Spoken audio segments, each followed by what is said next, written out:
Merci, chers collègues. Je me lève aujourd'hui pour prendre la parole au sujet du C11. Tout d'abord, je désire remercier tous les Canadiens qui sont très préoccupés par ce projet de loi. Canadiens qui ont pris le temps de prendre contact avec nous pour nous faire part de leurs préoccupations. Sachez que le caucus conservateur du Sénat vous a entendu. Sachez que nous avons tout fait pour donner voix à vos préoccupations en comité et ici, pour rendre ce projet de loi moins nuisible. Je regrette le fait qu'il y ait trop de sénateurs qui n'ont toujours pas écouté. Le texte est très compliqué.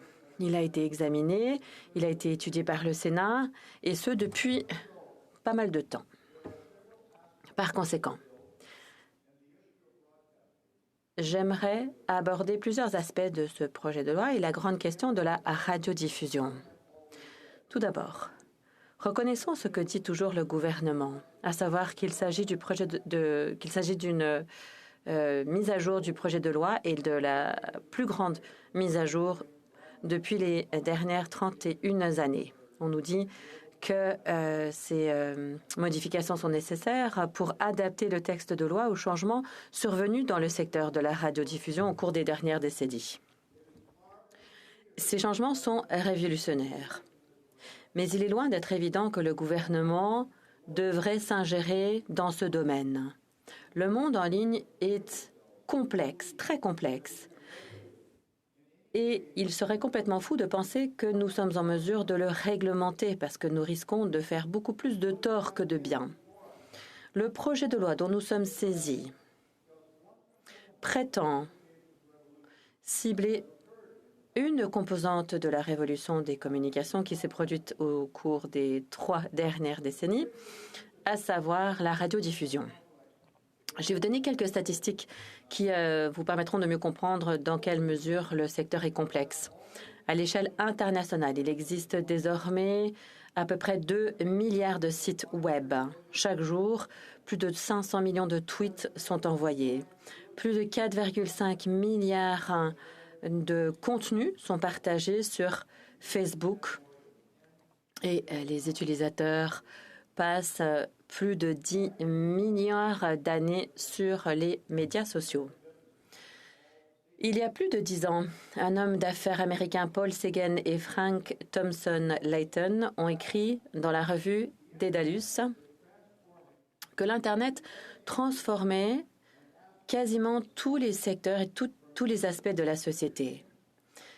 Des divertissements à la politique, au monde des affaires, des communications, au commerce.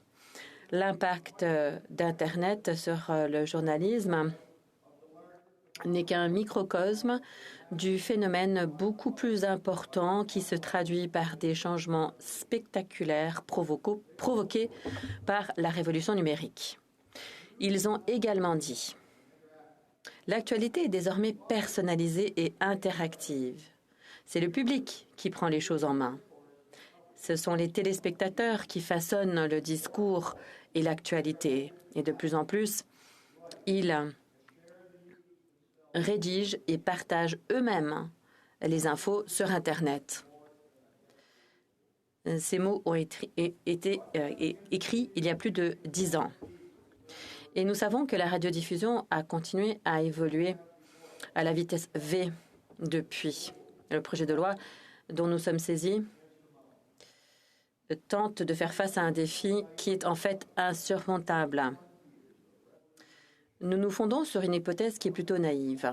On dit qu'au bout de 30 ans de changements révolutionnaires, le gouvernement est en mesure de réglementer la radiodiffusion telle que proposée dans le projet de loi.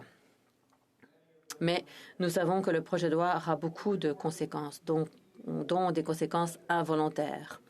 Morgan Fortier, PDG de Skyship Entertainment, a dit que le projet de loi C11 avait été rédigé par ceux qui ne comprennent pas le secteur et qui tentent tout de même de le réglementer. Beaucoup de témoins nous ont dit qu'il y aurait des conséquences non prévues et que ce seraient les consommateurs et les créateurs qui en feraient les frais.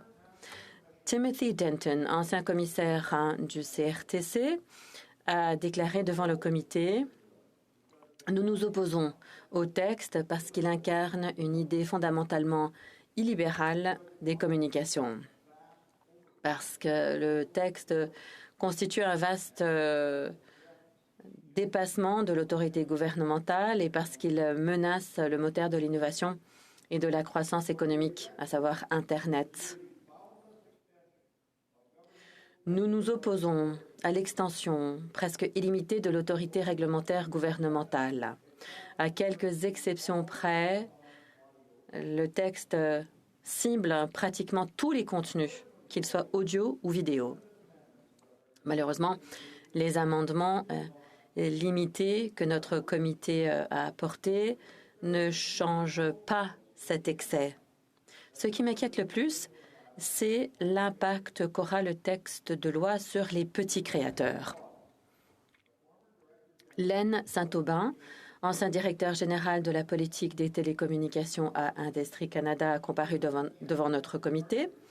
Et à ce moment-là, il a dit que Internet était sans aucun doute le moteur le plus dynamique de l'innovation, de la concurrence, de la croissance économique et de la créativité que nous ayons vu au cours des dernières années. Tenter de le réglementer, en particulier de la façon proposée par le gouvernement, d'abord avec le projet de loi C10 qui a été retiré et maintenant avec le projet de loi C11 qui a été adopté à toute vapeur par la Chambre des communes sans examen suffisant. C'est très dangereux. À cet égard, M. Saint-Aubin a renchéri en disant: c'est le CRTC et pas le Parlement qui devrait déterminer la portée de la réglementation. L'étendue de l'intervention sur Internet et sur la liberté des Canadiens d'accéder au contenu de leur choix devrait être déterminée par le CRTC. Les sénateurs ont souvent dit que le Sénat doit parler au nom des minorités politiques. Ce qui est clair, c'est qu'en vertu du C11, ce sont les petits joueurs au Canada. Des gens comme Orby Roy, Vanessa Brousseau, Darcy Michael, Justin Tomchuk, J.J. McCullough, Frédéric Bastien-Forêt et Scott Benzie qui seront le plus touchés. Ce ne sont pas des personnes qui représentent les grosses entreprises. Et ils ont fait de nombreuses propositions d'amendements. Mais ce qu'il y a de malheureux, c'est que très peu de sénateurs d'en face ne prennent la parole pour défendre les intérêts des petits créateurs. La plupart des amendements qui ont été défendus ont été rejetés par les sénateurs qui siègent à la commission au comité des transports et des communications. Pourquoi? Parce que les sénateurs nommés par le gouvernement se sont fait une opinion sur le texte de loi bien avant d'avoir entendu les propos des témoins. La plupart des amendements proposés par les témoins qui ont comparu devant notre comité ont été rejetés par la majorité.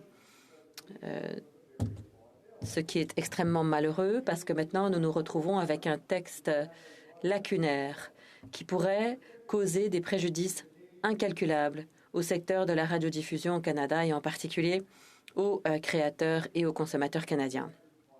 Les sénateurs d'en face vantent le fait que de nombreux amendements individuels ont été acceptés. Je reconnais qu'il y a certains amendements positifs qui ont effectivement été adoptés. Certains de ces amendements ont été même proposés par le chef du gouvernement. Par contre, le gouvernement sera-t-il prêt à écouter ce que le Sénat a dit au sujet de tout petits changements qui ont été apportés au projet de loi? Ou est-ce que le gouvernement va se contenter de rejeter même ces petits amendements? Si le gouvernement rejette effectivement ces amendements, comment est-ce que les sénateurs du côté du gouvernement vont-ils réagir? Les sénateurs vont-ils défendre leurs principes ou vont-ils tout simplement se coucher face à ce que dit le gouvernement? Je voudrais dire que pour ce qui est des questions visées par les amendements, les sénateurs d'en face vont maintenant devoir s'endurcir en attendant la réponse du gouvernement. J'aimerais vous parler maintenant des problèmes qui subsistent. Et la majorité des sénateurs du comité n'ont pas voulu s'y attaquer. Commençons par la question de l'inclusion du contenu généré par les utilisateurs. Nous avons un amendement modeste, mais le gouvernement s'y est opposé. À mon avis, l'amendement ne permet pas de faire justice aux préoccupations soulevées par les témoins. L'amendement proposé par les sénatrices Simons et Miville-Dechaine élimine une référence à la réglementation du contenu qui génère directement ou indirectement des revenus. Il exige plutôt que le CRTC examine si une émission a été téléchargée vers une entreprise en ligne qui fournit un service de médias sociaux par le propriétaire ou le licencié exclusif du droit d'auteur sur l'enregistrement sonore ou un agent du propriétaire. L'amendement améliore cette disposition du texte de loi. Mais il n'est pas sûr que le gouvernement acceptera cet amendement. Il n'est pas non plus clair la méthode qui sera préconisée par le CRTC. La sénatrice Simons a déclaré que son amendement garantirait que le C11 fait réellement ce que le gouvernement nous a dit qu'il voulait faire. À cet égard, elle a raison. Le ministre, lorsqu'il a pris la parole devant le comité, nous a dit « Nous avons écouté les créateurs de médias sociaux. Nous les avons écoutés. Nous avons pris note de leurs préoccupations. Et nous les avons ramenés, à l'exception du point 4.2 qui ne ciblait que les contenus commerciaux répondant aux 3 critères. » Voilà ce que le gouvernement a affirmé. L'amendement rapproche donc le texte de loi à ce que le gouvernement dit être ses intentions. J'aurais aimé que le comité soit allé plus loin en adoptant l'amendement à la même disposition qui a été proposé par le sénateur Manning. L'amendement du sénateur aurait précisé que les 3 critères du sous-alinéa 4.2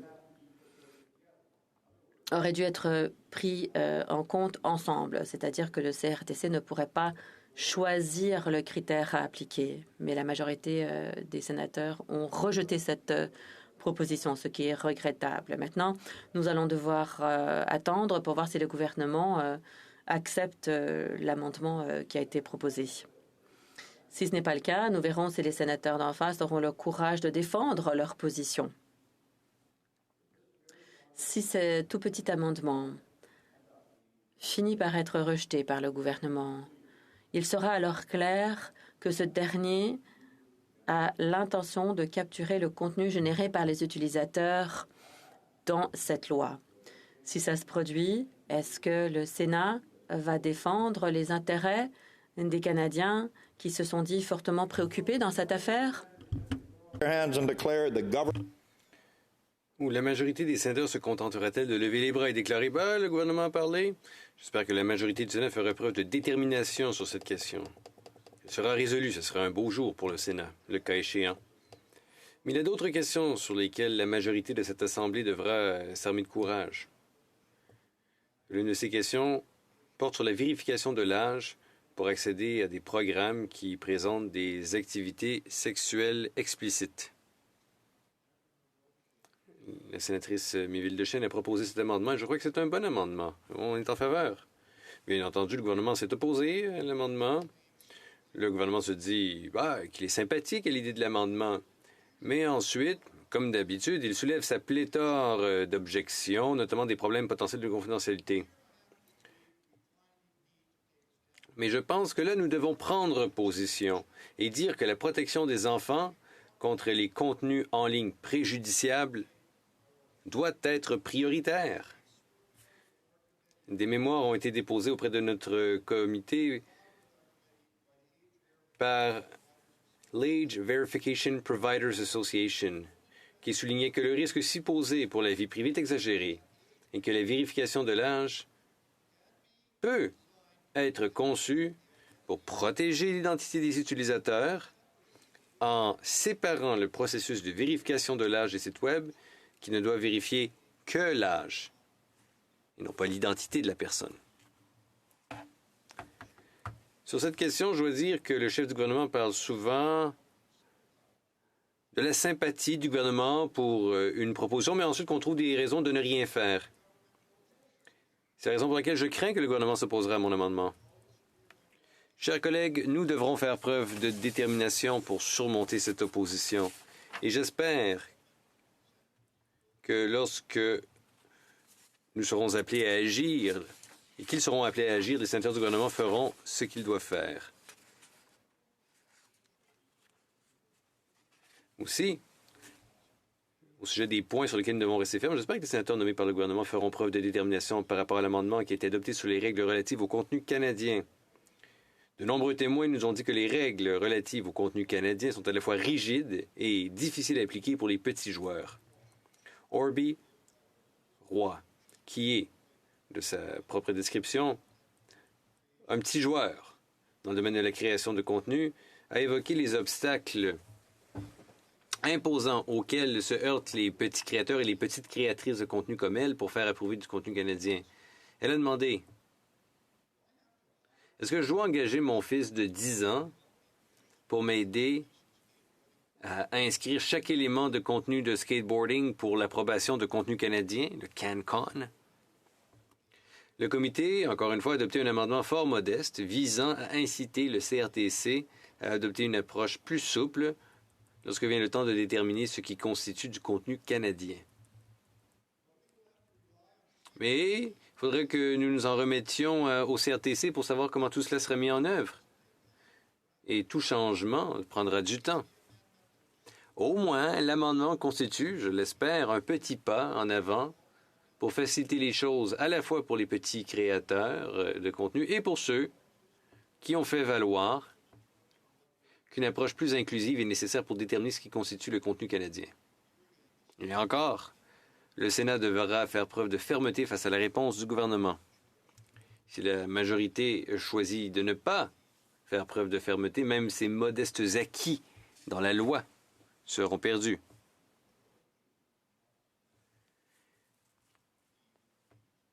Si la majorité choisit de ne pas faire preuve de fermeté, ces modestes acquis de la loi seront perdus. Chers collègues, j'ai fait référence à 3 amendements qui ont modestement amélioré le projet de loi C11. Cependant, le projet de loi dans son ensemble demeure défectueux. Il n'est pas en mesure d'assurer une réforme de la radiodiffusion au Canada. Je n'évoquerai que 3 problèmes graves soulevés par les témoins. Premièrement, le projet de loi introduit un problème très sérieux en ce qui concerne les obligations commerciales du Canada. Ça, nous le savons avec une certitude absolue suivant les témoignages que nous avons entendus. Conrad von Finkenstein, ancien président du CRTC, a déclaré à notre comité que bien que le CRTC ait le pouvoir d'exiger des entreprises qu'elles contribuent à des fonds, comme le Fonds des médias canadiens, le droit aux avantages liés à ces dépenses ne devrait pas être limité aux entreprises qui sont de propriété canadienne ou sous contrôle canadien. M. von Finkenstein a dit, je le cite, « En vertu de l'accord Canada-États-Unis-Mexique, le nouvel accord de libre-échange, de telles restrictions, bien que relevant de l'exception relative à l'industrie culturelle et donc techniquement autorisée, permettent à nos partenaires de prendre des mesures de rétorsion ayant un effet commercial équivalent. Comme la plupart des diffuseurs en continu, la plupart des streamers sont basés aux États-Unis, vous pouvez vous attendre à ce que cela se produise, chers collègues. Les États-Unis ont déjà clairement indiqué que c'est effectivement un problème de leur point de vue. Dans une déclaration faite à la presse canadienne le mois dernier, l'ambassade des États-Unis, ici à Ottawa, a indiqué que les responsables américains tenaient des consultations avec les entreprises américaines sur la manière dont le projet de loi C-11 pourrait affecter leurs activités. Ces intervenants ont dit: nous avons des inquiétudes quant au fait que cela pourrait avoir un impact sur les services de diffusion en continu numérique et discriminer les entreprises américaines. Dans la même veine, l'Association américaine des consommateurs et de l'industrie des communications a déclaré que si le Canada va de l'avant avec le projet de loi C-11 tel qu'il est actuellement rédigé, il incombera aux États-Unis d'évaluer la portée des violations probables des règles de l'accord de libre-échange et la mesure dans laquelle leurs intérêts commerciaux sont lésés, et donc d'envisager des mesures appropriées en réponse. Hier encore, on voyait un gros titre dans le Globe and Mail qui servait d'avertissement. Il disait ainsi: les États-Unis intensifient leurs préoccupations commerciales au sujet des projets de loi canadiens sur les informations en ligne et la diffusion en continu. Les mesures de représailles commerciales ne sont pas seulement une possibilité en vertu du projet de loi C-11, elles sont une véritable réalité. Et qui paiera la note lorsque les Américains prendront des mesures de rétorsion? C'est clair, ce seront les entreprises et les travailleurs canadiens. Une majorité de sénateurs n'a pas accordé suffisamment d'attention aux conséquences de cette situation. Il y a une sorte d'attitude cavalière, d'ailleurs. Peut-être parce que les sénateurs eux-mêmes ne ressentiront pas la douleur découlant de ce projet de loi. C'est d'autres qui la ressentiront, cette douleur. Mais ne vous y trompez pas, chers collègues. Ceux ici qui voteront pour ce projet de loi voteront aussi de facto pour accepter les conséquences de toute guerre commerciale. Et ces conséquences, elles seront subies par les Canadiens d'un bout à l'autre du pays. On dit toujours que les entreprises de radiodiffusion étrangères doivent payer leur juste part. On répète ça comme un mantra, mais on reconnaît peu les contributions majeures que les plateformes de radiodiffusion étrangères apportent déjà aux emplois et aux avantages que l'on connaît au Canada. Garrett Levin, président et directeur général de la Digital Media Association, l'Association des médias numériques, a déclaré à notre comité, en moyenne, les services de streaming, de diffusion en continu audio, versent 65 à 70 % de leurs revenus en redevances. Nous devrions reconnaître qu'il s'agit de quelque chose d'importance. Le mémoire soumis par la Motion Picture Association of Canada répertorie certains de ces avantages. Au cours de la dernière décennie, les contributions des producteurs mondiaux sont à l'origine de 90 % de la croissance de la production cinématographique, télévisuelle et de diffusion en continu au Canada. Les investissements étrangers dans la production au Canada représentent 6 milliards de dollars par an. En 2021, les studios de la Motion Picture Association ont dépensé plus de 2,3 milliards de dollars en biens et services liés à la production locale au Canada. Ils ont soutenu plus de 47 000 entreprises au Canada. Ils ont soutenu plus de 200 000 travailleurs dans les industries créatives ou créatrices canadiennes. Mais on ne sait trop comment. Le gouvernement s'attend à ce que les entreprises mondiales en ligne payent encore davantage, puis qu'ensuite elles ne soient pas autorisées à accéder à ces mêmes fonds lorsque leurs investissements contribuent directement aux industries culturelles canadiennes. C'est une question qui n'a pas été abordée en comité. Les amendements que nous avons proposés pour corriger cette faille du projet de loi, comme par exemple rendre toutes les entreprises de radiodiffusion également admissibles aux avantages de fonds comme le Fonds des médias du Canada, ont été rejetés. Mais il y a une deuxième faille très grave au sein de ce projet de loi. Il n'y a pas d'exemption claire de la réglementation du CRTC pour les petits services de diffusion en continu, les petits services de streaming. Nombreux sont les témoins qui ont comparu devant notre comité en soulignant qu'il s'agissait d'une préoccupation importante. Nous avons entendu des témoins qui comprennent le fonctionnement du CRTC et qui comprennent aussi les limites pratiques de la capacité du CRTC. Parmi ces témoins, encore une fois, on compte M. von Finkenstein, je le répète, ancien président du CRTC. Il a dit sans embâche à notre comité, oui, l'attribution de pouvoirs aussi importants avec des paramètres aussi vagues s'avérera extrêmement onéreux pour le CRTC. Chaque intervenant présentera des demandes spécifiques d'exemption des conditions et fera valoir que ces conditions relèvent des vastes pouvoirs accordés au CRTC. Il ne faut pas oublier que le CRTC est une cour d'archives, une cour qui étudie des dossiers, qui identifie les problèmes, soit de son propre chef, ou soit par l'entremise de pétitions, qui demande l'avis des parties concernées des intervenants, qui tient des audiences en personne ou sur document, et qui rend ensuite une décision. Tout cela doit être fait dans le respect de la procédure et peut faire ensuite l'objet d'un appel judiciaire. M. von Finkenstein a aussi fait valoir que le fait de restreindre les pouvoirs permettra au CRTC de prendre des décisions judicieuses, opportunes et ciblées, qui arrivent à point nommé. La loi devrait cibler uniquement les grands diffuseurs qui peuvent concurrencer de manière significative les diffuseurs établis. M. von Finkenstein a recommandé que la loi ne s'applique qu'aux entreprises de télécommunications dont les revenus canadiens dépassent 100 millions de dollars ou qui comptent plus de 100 millions d'abonnés canadiens. Mais la majorité du comité a rejeté cette proposition. Les fonctionnaires ont fait valoir que le seuil était trop élevé et que certaines entreprises, comme CBC Gem, par exemple, seraient exclues. Alors, des amendements ont été proposés pour abaisser ces seuils. On a soumis un amendement prévoyant un seuil de 25 millions de dollars qui a été rejeté en comité, puis un seuil de 10 millions de dollars a été rejeté ici même, dans cette enceinte, mardi dernier en fait. Chers collègues, cela signifie que la loi que nous avons devant nous n'a aucune limite. Dans ce contexte, il convient de répéter ce que Conrad von Finkenstein, un ancien président du CRTC qui connaît et qui comprend réellement le système de réglementation, a dit à notre comité. Il a déclaré l'attribution de pouvoirs aussi importants avec des paramètres aussi vagues s'avérera extrêmement onéreuse pour le CRTC.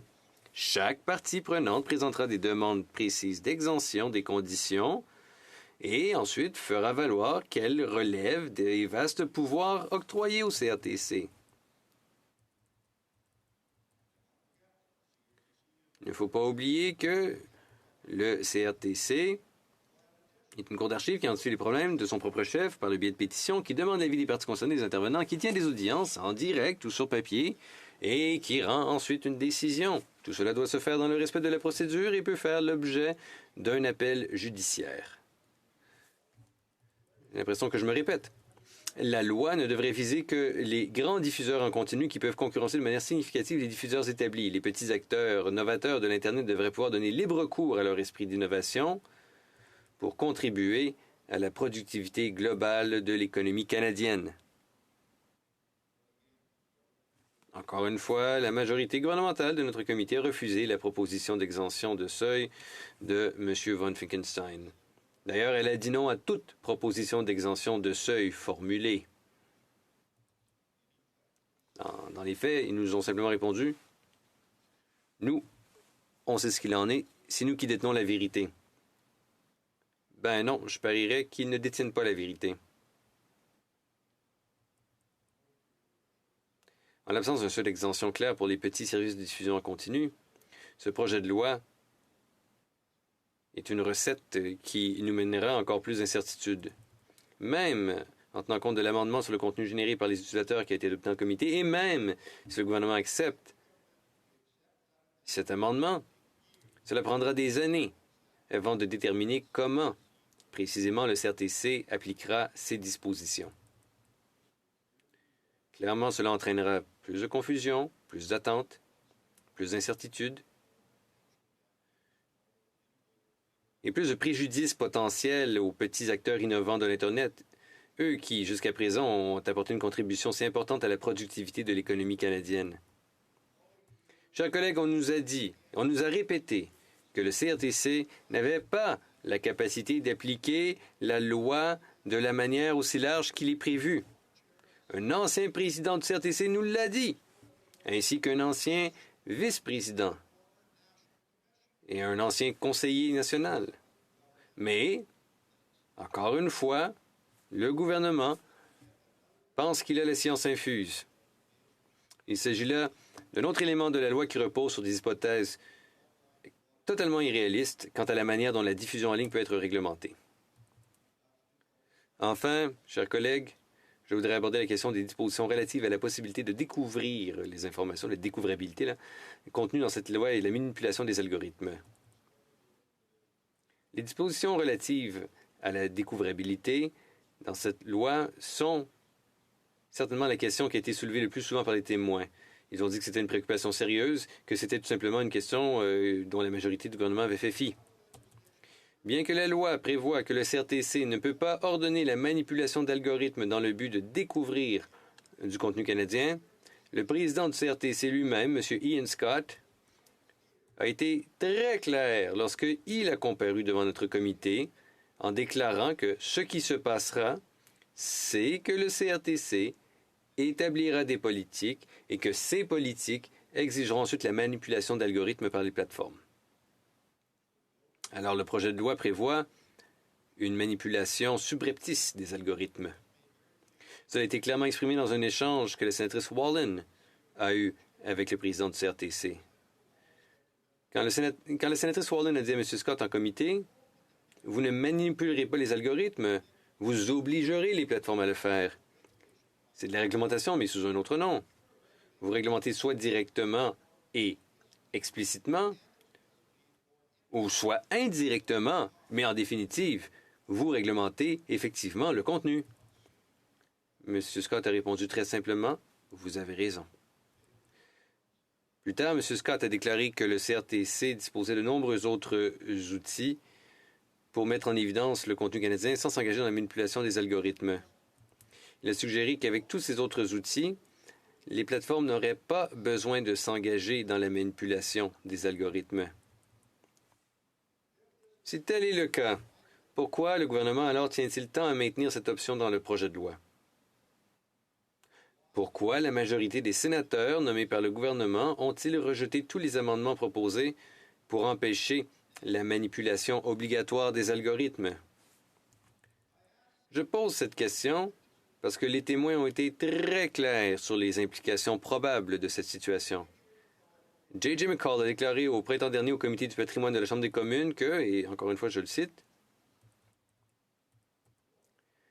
ce que la manipulation des algorithmes signifie, c'est que du jour au lendemain, les créateurs vont se réveiller et découvrir que le type de contenu qui avait auparavant du succès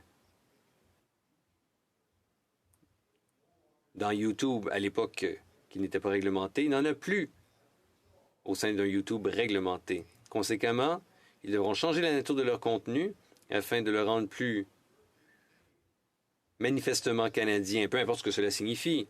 Sinon, ces créateurs seront possiblement désavantagés. Cela pourrait signifier que leur auditoire et donc leur revenu en pâtiraient. Je pense qu'il s'agit de quelque chose qui inquiète beaucoup de YouTubers. Chers collègues, il n'est guère surprenant que les créateurs s'inquiètent d'une éventuelle baisse de leur audience et donc de leurs revenus. Après tout, on parle de leur gagne-pain. Lorsque Scott Benzie, directeur général de Digital First Canada, s'est adressé à notre comité, il a déclaré que le projet de loi doit dire clairement que les changements dynamiques aux algorithmes ne sont pas une possibilité, parce que jouer avec les algorithmes, c'est jouer avec les entreprises canadiennes et l'accès à leurs auditoires. Matthew Hatfield, un directeur de campagne pour Open Media, a proposé une solution que de nombreux autres témoins ont approuvée. M. Hatfield a déclaré « Le projet de loi C11 ne doit pas donner au CRTC le pouvoir de manipuler les résultats des algorithmes sur les plateformes. Nous ne tolérerions jamais que le gouvernement établisse des règles précisant quels livres doivent être placés dans la vitrine de nos librairies ou quel type d'articles doivent apparaître à la une des journaux. Or, c'est exactement ce que fait la disposition relative à la possibilité de découverte de l'article 9.11. Quelles pourraient être les conséquences si nous n'abordons pas cette question? Justin Tomchuk, un cinéaste indépendant, a déclaré à notre comité Si le projet de loi C11 perturbe la découvrabilité des créateurs canadiens à l'échelle mondiale, je peux envisager un scénario dans lequel certaines entreprises ayant peu de liens physiques quitteront entièrement le pays afin de pouvoir continuer à travailler sans être gênés par ces mandats agressifs.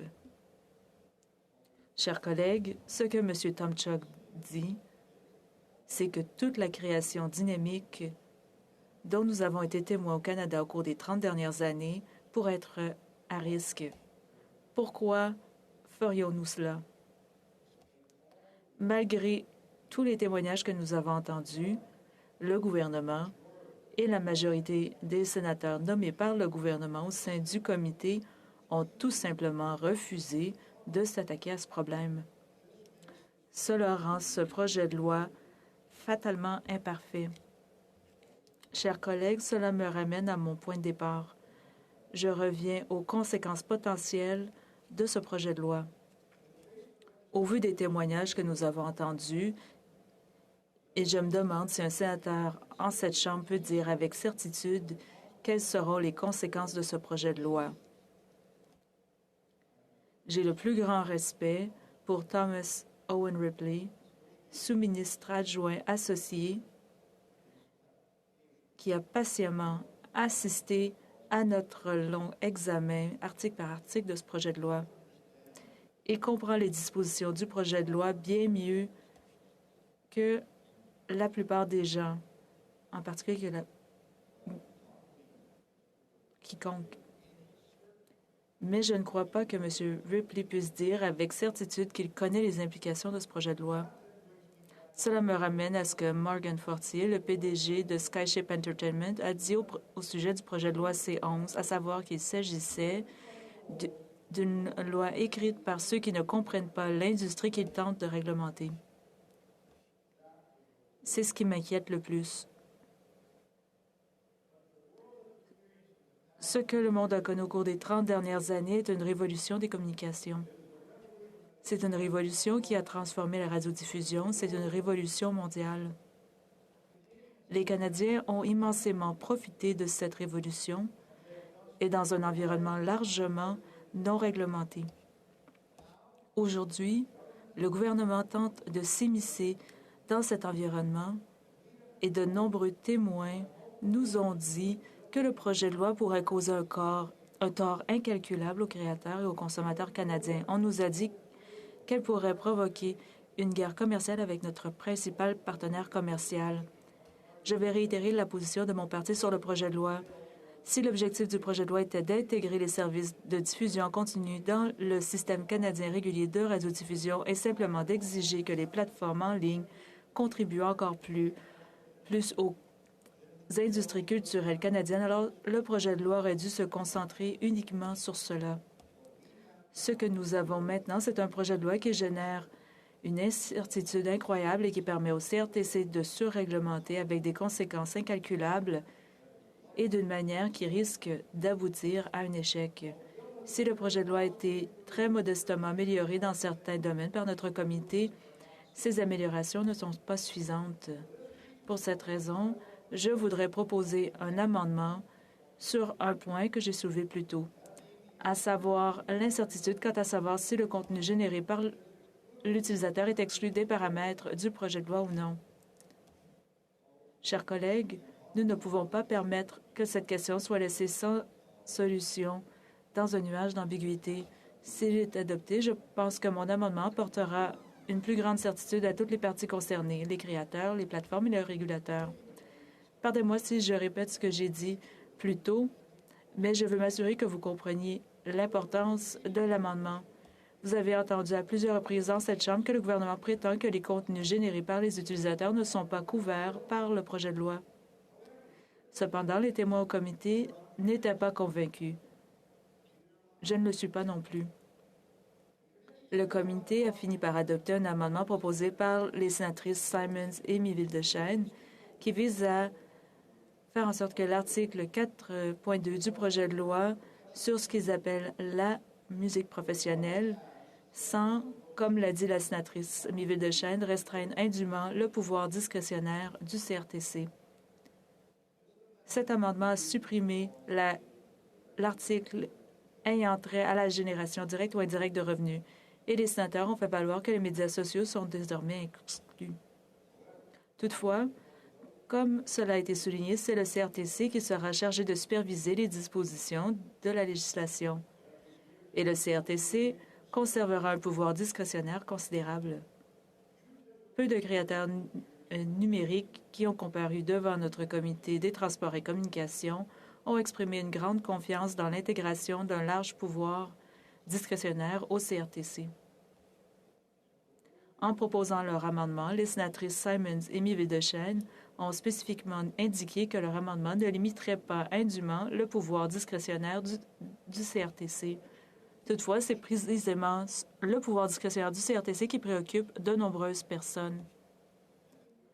De nombreux témoins ont exprimé leur inquiétude quant à l'étendue du pouvoir discrétionnaire du CRTC dans ce projet de loi particulier. Pratiquement tous les créateurs numériques qui ont comparu devant notre comité ont fait part de leurs préoccupations importantes. C'est pour cette raison que Monica Auer, directrice exécutive du Forum pour la recherche et les politiques en communication, a déclaré au comité en septembre que les articles 4.1 et 4.2 devraient être entièrement supprimés du projet de loi. Je suis sûre que la plupart des créateurs en ligne en seraient très heureux. Chers collègues, si le gouvernement n'accepte pas notre amendement, ils peuvent le renvoyer ici. Nous avons l'obligation de faire la bonne chose.